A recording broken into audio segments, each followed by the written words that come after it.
Bienvenue et bonjour Bernard-Henri Bonjour. Lévy. Et merci de votre présence. Les téléspectateurs et auditeurs vous connaissent bien. Vous êtes écrivain, philosophe, auteur de nombreux ouvrages, dont le dernier en date, qui s'intitule Solitude d'Israël chez Grasset, un essai écrit dans la foulée des attaques terroristes du 7 octobre. Vous dénoncez, Bernard-Henri Lévy, et vous vous désolez de la solitude d'Israël, dites-vous, de la solitude dans laquelle est laissé Israël. Alors, est-ce que Israël est laissé dans la solitude ou est-ce que Israël s'est enfermé dans une solitude aujourd'hui ? Ah non, Israël est laissé dans la solitude. Et une solitude qui s'explique d'ailleurs, parce que à force de désinformation, à force de mensonges, les opinions finissent par être matraquées. Ça fait des années qu'on dit par exemple que le Hamas lutte contre l'occupation. Il n'y a pas d'occupation à Gaza depuis 17 ans. Ça fait des décennies qu'on parle de la colonisation israélienne, de Israël comme un fait colonial. C'est tellement l'inverse de la réalité. Alors évidemment, tous les anticolonialistes du monde se disent on va être contre Israël. Donc cette solitude, elle est le fruit d'une espèce de stratification de mensonges qui finissent par se pétrifier dans les esprits. Aujourd'hui, tout ce que l'on appelle, Bernard-Henri Lévy, le Sud global, condamne vigoureusement les opérations d'Israël. Des pays occidentaux également commencent à émettre des réserves sérieuses, voire des critiques. Washington estime qu'un assaut à Rafah serait une erreur et causerait, je cite, trop de dommages aux civils. Est-ce que, selon vous, dans ce cas-là, Israël a raison contre tous ? Il ne s'agit pas d'avoir raison contre tous, il s'agit de savoir qu'est-ce qui se passerait s'il n'y avait pas d'assaut à Rafah. C'est comme ça qu'il faut poser le problème. Imaginons qu'il n'y ait pas d'assaut à Rafah. Ça voudrait dire que le tiers des forces du Hamas qui est retranché serait sauvé. Ça veut dire que le Hamas sortirait des ruines auréolées de la victoire et du martyre et de la résistance. Ça veut dire qu'il resterait au pouvoir dans le Gaza de demain. Et ça veut dire qu'il n'y aurait plus jamais d'État palestinien. En clair, pas d'assaut à Rafah, ça veut dire jamais d'État palestinien. Parce que le Hamas n'en veut pas et parce qu'il restera en place, et plus que jamais. Parce qu'un Hamas qui aura résisté aux Israéliens, aux alliés d'Israël et ainsi de suite, mais attendez, c'est le triomphateur de la cause palestinienne. Mais reconnaissons à l'inverse qu'un assaut à Rafah n'entraînerait pas forcément un État palestinien. Est-ce que ce n'est pas le serpent de mer ? Il faut vous reconnaître que vous le demandez depuis toujours. Quasiment cet État palestinien s'est toujours répété sans qu'on ne voit jamais de négociations aboutir. Mais on ne voit jamais de négociations aboutir parce que malheureusement, les Palestiniens ont été menés à l'impasse et à la mort par des mauvais leaders qui ont refusé la solution du compromis. Les Israéliens ont proposé maintes fois des compromis valables, un partage de la terre fidèle aux résolutions des Nations Unies de 1947, maintes fois. Les Palestiniens ont refusé parce que c'est pas ça qu'ils veulent. Alors, ne parlons pas du Hamas qui, clairement, officiellement, c'est sa doctrine, ne veut pas de deux États. Ils veulent un État palestinien où il n'y ait plus un seul juif. Alors, évidemment, et vous faites la différence entre Hamas et Palestiniens, Bernard-Henri Lévy ? Bien sûr que je fais la différence. Évidemment, il y a des Palestiniens qu'on n'entend pas, des Palestiniens du silence qui bien sûr savent qu'on les entretient dans un mythe, un mirage, le mirage du retour, 75 ans après. Ils savent bien que c'est pas ça, qu'ils aspirent à vivre dans un État prospère, pacifié, à côté d'Israël. Voilà, bien sûr. Est-ce que votre soutien à Israël, il est inconditionnel ou est-ce que vous-même, Bernard-Henri Lévy, alors que vous vous rendez souvent sur le terrain, on parlera tout à l'heure de l'Ukraine et aussi en Israël, est-ce que vous vous interrogez au bout de 5 mois sur la légitimité, dans la durée de cette riposte israélienne compte tenu du bilan humain aujourd'hui ? Le bilan humain, d'abord, personne ne le connaît. Nous avons des chiffres du Hamas qui sont généralement fallacieux et qui le sont probablement ici. Et en tout cas, il y a une chose qu'on sait sur les chiffres du Hamas, c'est qu'ils ne distinguent pas les combattants et les civils. Voilà. Alors, bon. Il y a des morts en nombre. Est-ce que vous vous interrogez sur la légitimité ou pas dans la durée d'une telle riposte ? Mais écoutez, le Hamas a voulu 5 fois la guerre contre Israël. C'est la 5e guerre déclenchée par le Hamas. Il a déclenché le 7 octobre, il a été le responsable de la plus grande prise d'otages de l'histoire de l'humanité, franchement, depuis les Sabines à Rome. Il a été responsable de crimes d'une cruauté et d'un sadisme inouï. Des viols avec torture, des viols avec massacre. Enfin, on ne va pas détailler tout ça, c'est vraiment... La riposte militaire, elle est hélas légitime. Moi, je déteste la guerre. Mais enfin, quand votre pays est violé, envahi, que vos femmes sont traitées de cette manière, quelle autre manière de procéder? Donc, je m'interroge pas, non, sur la riposte. Et puis alors, la durée, 5 mois, vous savez. Moi, j'étais à Mossoul pendant la bataille de Mossoul il y a 7 ans. J'étais sur le terrain, j'ai fait un film pour Arte qui s'appelle La bataille de Mossoul. La libération de Mossoul, elle a duré bien plus que la libération de Gaza aujourd'hui. Elle a duré 8 mois, 9 mois. C'était sans doute la plus longue bataille depuis l'histoire de la Première Guerre mondiale. Mais vous nous direz tout à l'heure s'il est possible de gagner la guerre contre le terrorisme. Mais tout d'abord, dans Le Parisien, vous dites ceci, Bernard-Henri Lévy: « J'ai rarement vu une armée à ce point soucieuse, dans une guerre atroce, d'éviter des victimes civiles. Il ne faut pas se lasser de le rappeler. Tsahal ne vise pas intentionnellement les civils. » Est-ce que vous diriez que c'est une guerre morale? Il n'y a pas de guerre morale, ça ne veut rien dire. Mais en revanche, il y a une distinction entre une armée qui vise exprès les civils, ça c'est par exemple l'armée russe en Ukraine, elle vise exprès les civils, et puis une armée qui fait ce qu'elle peut, avec plus ou moins de succès, pour ne pas atteindre les civils, et c'est l'armée israélienne.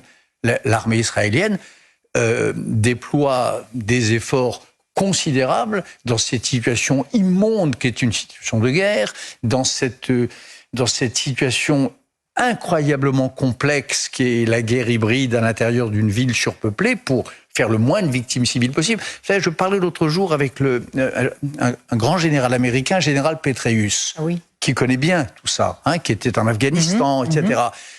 Et qui me dit, c'est la complexité de cette guerre à Gaza, elle est sans précédent dans l'histoire. Alors pourquoi personne en dehors d'Israël ne le reconnaît, puisque vous parlez de cette solitude? Pourquoi Bernard-Henri Lévy, le Sud global, mais aussi beaucoup de pays occidentaux, les États-Unis de Joe Biden, pourquoi tant de critiques si vous dites aujourd'hui que vous portez cette vérité? Mais je ne porte pas la vérité, ce sont des faits. Pourquoi ne sont-ils pas reconnus à la hauteur de leur gravité alors? Pourquoi? Alors là, je vois là une image de Joe Biden. Joe Biden, c'est triste ce que je vais dire, mais c'est comme ça. Il est en période électorale, il est contesté par sa base. Il y a une gauche du Parti démocrate qui est enflammée contre Israël, la gauche des campus, l'antisémitisme qui, hélas, est en train de fleurir aux États-Unis. Donc il se garde sur sa gauche, c'est de la mauvaise politique politicienne. Et en France, Emmanuel Macron, certes, il y a les élections européennes, mais lui aussi appelle à plus que de la mesure. Aujourd'hui, un cessez-le-feu. Est-il contaminé aussi par ce même virus, si je puis dire? Cessez-le-feu, écoutez, il y a 2 cessez-le-feu. Et là encore, il faut être précis. Un cessez-le-feu pour laisser passer l'aide humanitaire, pour que le Hamas laisse passer l'aide humanitaire, parce que Israël laisse passer l'aide. C'est le Hamas qui ensuite ne l'achemine pas. Ou les ONG sur place. Le Hamas empêche qu'elle soit acheminée, et les ONG qui ne le font pas. Ce cessez-le-feu-là, oui. Un cessez-le-feu pour libérer les otages, ou des otages, naturellement. Et d'ailleurs, Israël y est prêt. En revanche, un cessez-le-feu pour laisser au Hamas le pouvoir, pour le laisser maintenir son emprise sur les Palestiniens de Gaza, pour le laisser étendre son influence en Cisjordanie, non. Donc vous êtes en train de nous dire que c'est une guerre de libération des Palestiniens en réalité que mène Israël? C'est les deux à la fois. C'est une guerre d'autodéfense d'Israël qui a été victime, et il faut toujours revenir à ça. Vous l'avez rappelé, bien sûr. Ah oui, mais je l'ai rappelé, on n'est pas très nombreux à le rappeler. Le 7 octobre est en train de devenir, pour reprendre une expression célèbre, un point de détail de l'histoire. Les gens disent... Pour qui? Pour une grande partie de l'opinion. pour l'extrême gauche en France, pour les insoumis, pour Madame Rima Hassan, mais au-delà de ça, pour les BRICS dont vous parliez tout à l'heure, pour les Sud-Africains, pour tout un tas de gens, c'est en train de pour les Nations Unies, alors pour c'est quasiment le monde, quasiment la globalité du monde.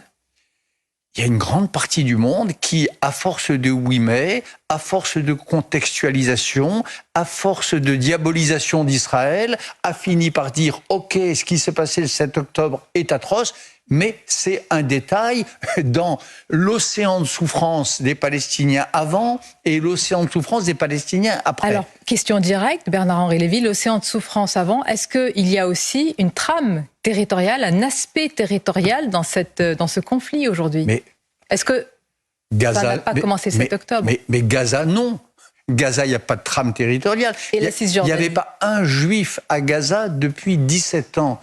Quand le Hamas a décidé de lancer sa guerre contre l'occupation israélienne, ça faisait 17 ans qu'il n'y avait plus un occupant israélien. Ça fait 17 ans que l'armée israélienne est venue chercher les familles juives à Gaza et les a retirées de force du territoire gazaoui. Donc non, il n'y a pas de fait. Il y a une immense propagande reprise par des âmes faibles, reprise par des idiots utiles, reprise probablement relayée par des forces encore plus puissantes, l'Iran par exemple, dont on sait aujourd'hui qu'elle est à la manœuvre, et ainsi de suite. Parlons-en, parce que là, on va voir, si je puis dire, votre classification. Est-ce que vous reprenez la rhétorique de l'axe du mal? D'abord, vous dites Israël et l'Ukraine sont dans le même camp, dites-vous. Oui. Comment vous définissez ce camp? Parce qu'en Ukraine, les populations sont bombardées par les Russes. Oui. Et alors la comparaison avec Israël, quelle est-elle? C'est le camp des pays agressés, des pays envahis, des pays violés. Aujourd'hui, l'Ukraine... Ah ben si. Envahit Israël? Enfin, qu'est-ce que c'est le 7 octobre, sinon une invasion? Ces centaines et sans doute davantage de Palestiniens qui brisent la frontière, qui viennent par deltaplane, qui viennent par tous les moyens de locomotion possibles, qui arrivent dans les kibboutz pacifistes de la région, qui détruisent des villages entiers, qui réduisent la ville de Sderot à une ville fantôme. Qu'est-ce que c'est sinon une invasion? Donc, Israël, on dit toujours Gaza, la petite bande de Gaza. Israël est un tout petit pays. C'est une toute petite bande de terre aussi. C'est une langue de terre, effectivement. Ben oui. Et ce qui s'est passé le 7 octobre est une invasion. Comme l'Ukraine a été envahie. Et comment vous décrivez, si je puis dire, alors la situation en Cisjordanie, Bernard-Henri Lévy? La situation en Cisjordanie, c'est encore autre chose. Mais d'abord, ça n'est pas le souci du Hamas. La Cisjordanie n'a rien à voir. Certes, mais ça rentre en jeu dans une géographie oui, mais là, aujourd'hui, moi, j'ai globale. pas... Oui, mais la géographie globale, ce matin, et dans ce livre, c'est pas mon sujet. Mon sujet aujourd'hui, c'est la libération des otages. C'est ma question.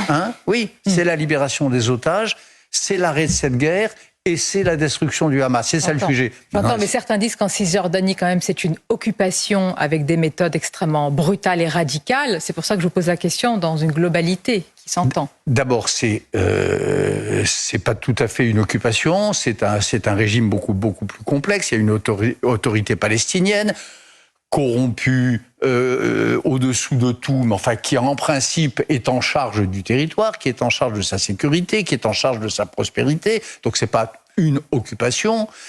Les colonies juives, un grand nombre sont illégales. C'est pas non plus, je veux dire, 3 caravanes en haut d'une colline, c'est pas non plus la lèpre ou la peste qui arrive en terre arabe. Je pense que le jour où il y aura un État palestinien, il sera hélas inévitable que ces juifs-là, en effet, soient déménagés aussi. Parce que, voilà, hélas, c'est ainsi. Mais enfin, c'est pas non plus... Et puis c'est tous les jours des tentatives, des actes terroristes ou des tentatives de terrorisme en Cisjordanie. Donc vous faites le parallèle Israël-Ukraine, et j'en viens plus spécifiquement, Bernard-Henri Lévy, à la situation en Ukraine. Pourquoi aujourd'hui parler de paix? Imaginer une autre voie que la guerre totale avec la Russie, est-ce que ce serait être doté d'un esprit munichois? En d'autres termes, est-ce qu'être pacifiste, c'est être potinolâtre, forcément? Mais, attendez, être pacifiste et être munichois, c'est deux choses différentes. Et parler de paix avec Poutine, c'en est une troisième. On ne parle pas gastronomie avec un anthropophage. Principe de base. On ne parle pas contrat avec quelqu'un qui ne tient pas sa parole, c'est-à-dire Poutine. Et on ne parle pas de paix avec un homme qui veut la guerre à outrance. Poutine veut pas la paix. Poutine veut vraiment d'abord conserver les territoires qu'il a conquis au mépris de la loi internationale. Il veut vraiment casser l'Ukraine. Et puis, il veut vraiment déstabiliser l'Europe. Serions-nous prêts à mourir pour Kiev ou pour le Donbass? Seriez-vous prêts?